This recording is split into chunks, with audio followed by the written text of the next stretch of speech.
cannot take this anymore. Saying everything I've said before. All these words, they make no sense. I find bliss in ignorance. Less I hear, the less you say. You'll find that out anyway. Just like before. Everything you say to me says me one step closer to the edge, and I'm about to break. I need a little room to breathe, 'cause I'm one step closer to the edge. I'm about to break. I find the answers aren't so clear. Wish I could find a way to disappear. All these thoughts, they make no sense. I found bliss in ignorance. Nothing seems to go away. Over and over again. Just like before. Everything you say to me says me one step closer to the edge, and I'm about to break. Need a little room to. Oh, what is going on, guys? Welcome to Career Retrospective of Off the Top Media. In one of our most anticipated episodes that us here at Off the Top Media, Rivet City Radio, have been looking forward to. Unfortunately, tonight, Nate is out sick. I am your host, Shadow. Joining me tonight, Metal Mike and Sean B. What is going on, guys? What is up? I'm excited for this one. Super excited for this one. Debuting a new first look for tonight's episode. Had to do it for my boy Chester. Yeah, it's going to be an emotional roller coaster episode. Now, we all know how the show kicks off. Nate goes over the outline with everybody. I don't want to do it tonight. I've graciously asked Mike to be the speaker of this. So, Mike, when you're ready, take it away. Alrighty, so just to give y'all a trigger warning here, there will be discussions of drug use, sexual assault, and suicide in this podcast. If you are sensitive to these topics, please leave now. So to get started with information here on Chester Bennington. Chester was born in Phoenix, Arizona on March 20th, 1976. Bennington was born to a mother who was a nurse and a father who was an investigator of child sex abuse crimes. Citing Depeche Mode and Stone Temple Pilots as inspiration, he always longed to be a musician and dreamed of becoming a member of Stone Temple Pilots. More on that later. From age 7 to roughly 13, Bennington was repeatedly sexually assaulted by an older male friend, keeping it a secret from the entire time. He eventually informed his father years later, but chose not to press charges. His parents were divorced when he was 11, and this impact of that, along with the continued sexual abuse, led Bennington into a deep depression at an early age. In high school, Bennington began abusing alcohol, LSD, cocaine, meth, opioids, and other street drugs. At age 17, his mother discovered his drug use and confined him to the house at all times unless at school. Shortly after high school, he began to pursue a music career, forming bands called Sean Dowdell and His Friends and Gray Days. He then met a group that went by the name Zero and later by the name Hybrid Theory in the year 2000. They again changed their name to Linkin Park and released their first album titled Hybrid Theory after the band's previous moniker. Linkin Park consisted of Chester Bennington at lead vocals, Mike Shinoda, who was a producer and co-lead vocals, Brad Delson, who was the guitarist, Dave Farrell, who was on bass, Joe Hahn, who was the DJ, and Rob Borden, who was on drums. From the year 2000 to 2017, they released 7 studio albums and sold over 100 million while producing several chart-topping hits. Linkin Park is the only artist with 2 songs on Spotify's timeless list, with Numb and In the End cracking the top 10. From 2013 to 2015, Bennington achieved his dreams of joining Stone Temple Pilots, serving as their lead singer in this time period. Back vocals on their song Almost Easy. When they played that live, nobody did his vocals. They played a backtrack of him. Right. So they can very simply do that too, is just play a backtrack of Chester. The crowd's going to join in. That's Well, it's something like that's like never that gonna tribute show. The crowd took over for Chester in every aspect of it. exactly. So Yeah, as of April, but we shall see. All right. Now we have some subject matters to cover. So Mike, please. so subject matter number one. So we just number one, as we discuss here, our favorite aspects of Chester Bennington's career, his music, his vocals, and etc.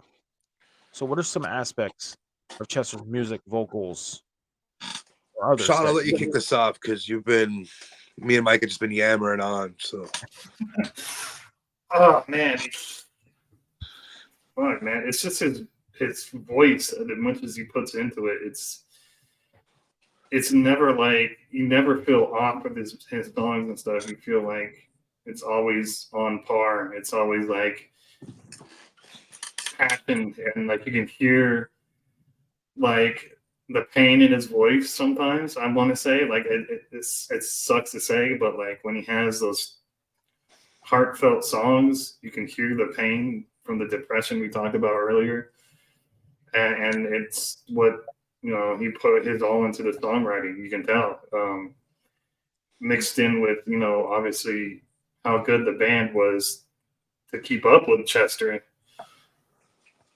It's just you can't really find anything that much with that much chemistry. Like no, you exactly. But in the time we're listening to this music, remember, right now I'm trying to go back to when he's still on this earth with us making albums. You didn't hear the pain, but you felt every emotion. Now you listen to it and you feel that pain that he was going through.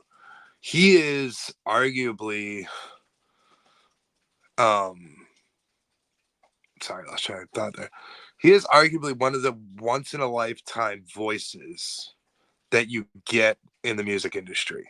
Now we can say that for a lot of artists, but like in that specific genre of what Linkin Park was doing, because you got to keep thinking, every album was different. They're trying to keep up with the times. Yeah. And you could hear that in their albums. The album they dropped in 2007, I wasn't a big fan of because I felt like they were trying to be EDM, techno, and it just wasn't my thing. But I still listened to every second of those albums. But when Chester, like I said, and I alluded to this before, he got me through some tough times in my personal life. I lost my dad when I was 14. His music was there for me. I was able to build myself up and feel stronger about myself when I wasn't at that mental capacity. Linkin Park has been there through breakups. Linkin Park has been there through the ups, the downs, everything. My spirit animal when it comes to music is Linkin Park. And it is Chester Bennington. That is the voice of my childhood. Yeah, when I'll say this, in 2017, July of 2017 is when we lost him. And I remember it like it was yesterday.